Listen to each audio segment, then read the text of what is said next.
Éric Diard, comment se fait-il qu'un homme au profil aussi inquiétant, qui pendant des années en fait présentait déjà des signes de radicalisation, ait pu travailler dans un service aussi sensible?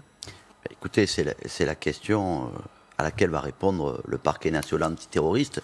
Un policier radicalisé ou suivi pour radicalisation, on l'a mis dans le rapport, c'est clair, vous avez 150 policiers, vous en avez à peu près 30 qui sont suivis pour radicalisation. Ça veut dire qu'ils sont identifiés, parce que n'oubliez pas, l'attaquant, ils peuvent se dissimuler. En préfecture de police, l'ancien préfet, M. Delpech, en audition, nous avait dit, nous avons 43 000 agents, et sur 43 000, nous en avons une quinzaine suivis pour radicalisation. Je pense qu'il n'en faisait pas partie, parce qu'il était un poste stratégique, le service du renseignement de la préfecture de police de Paris. Donc la question, comment un type comme ça a pu passer à travers les écrans radars? Alors, on peut se dissimuler, mais on apprend maintenant qu'il aurait fait l'apologie du terrorisme en disant, se réjouissant de l'attentat de Charlie Hebdo. À partir de là, une telle personne... Devant ses collègues, en plus. Une telle personne ne peut plus occuper ce poste. Pour des personnes plus subalternes, et pour moins que ça, les personnes sont renvoyées sur des armées ou mises dans des bureaux, et après, si ça s'aggrave, sont même révoquées. Oui, ce qui se passe, et les interrogations que nous avons ensemble ce matin font écho à votre rapport qui a été publié fin juin sur l'infiltration de l'islam radical dans les services publics. Et votre rapport, il n'est pas alarmant, affolant en disant que l'islam radical est partout, mais vous avez alerté sur d'éventuels manquements, sur le fait qu'il faudrait plus de contrôle, plus de surveillance, et dans différents secteurs, la police municipale, dans le sport. Et donc vous avez mené cette mission d'information avec un autre élu de La République En Marche, Éric Pouillard. Vous avez appelé à une plus grande vigilance, un meilleur criblage, c'est-à-dire suivi de ces agents, et on en est toujours là. Est-ce que vous avez le sentiment que vous n'avez pas été écouté ? Écoutez, moi j'avais une clause de revoyure avec le ministère de l'Intérieur, avec le ministère de l'Éducation, avec la ministre de la Justice en décembre, pour voir parmi nos 35 préconisations lesquelles étaient retenues. Moi, ce que je peux vous dire quand même, c'est que les attentats de 2015 ont été quand même une vaste prise de conscience dans nos services publics. De partout, dans les auditions, on nous a dit, à partir de là, on ne pouvait plus faire comme avant, c'est-à-dire mettre la poussière sous le tapis.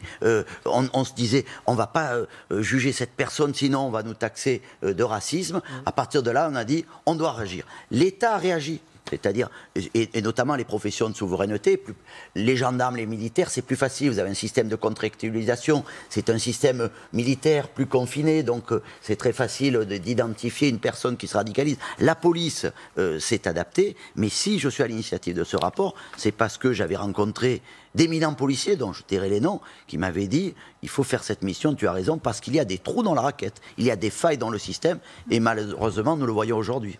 La question qu'on se pose, c'est est-ce qu'aujourd'hui la police elle a les moyens à la fois d'assurer la protection des Français sur notre territoire, mais aussi d'assurer sa propre protection en interne et d'assurer le suivi, le contrôle, de mettre en place des outils assez régulièrement pour suivre tous ces agents.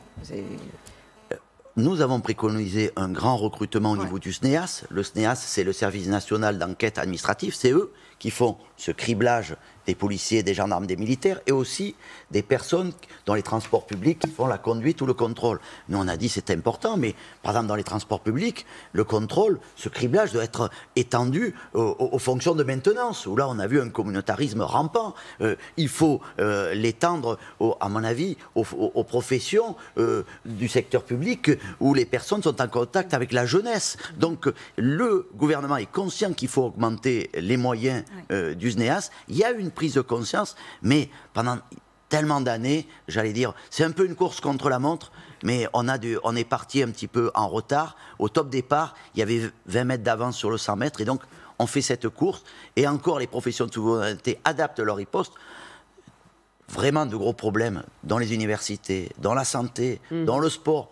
Dans le pénitentiaire, c'est beaucoup plus grave. Oui, vous parlez d'une radicalisation mal mesurée et mal contrôlée dans le sport. Et au total, il y a plus de 1500 individus exerçant ou ayant exercé une profession qualifiée de sensible qui sont inscrits au fichier de traitement des signalements pour la prévention de la radicalisation à caractère terroriste. C'est ces 1500 individus qui ont occupé ou occupent une profession sensible. Est-ce qu'ils bénéficient d'un suivi? C'est une question qui inquiète, hein, au vu de ce qui se passe aujourd'hui. Il y a deux personnes. Ces personnes sont considérées potentiellement dangereuses. C'est un suivi régulier. Ces personnes, simplement, prouvent un certain prosélytisme sans être dangereux ou ont de la famille qui est liée à du fondamentalisme. C'est un suivi qui est plus ponctuel. Voilà, donc voilà ce qui se passe. Ce suivi, concrètement, comment il se passe? Alors attendez, moi je ne suis pas dans les services de renseignement, mais ce que je peux vous dire, ce suivi, ça veut dire que vous étudiez cette personne, vous étudiez ses relations, si elle a des réseaux sociaux, voilà, elle fait objet d'une recherche active, et les personnes les plus dangereuses peuvent même faire l'objet d'un suivi, c'est-à-dire d'un suivi par une personne, c'est-à-dire, mais vous savez que si moi je décide de surveiller M. Mazerolle 24 heures sur 24, il me faut un effectif de 24 personnes, mais ça peut passer par un suivi 24 heures sur 24 de certaines personnes. Ça peut être des écoutes téléphoniques aussi. Écoutes téléphoniques également.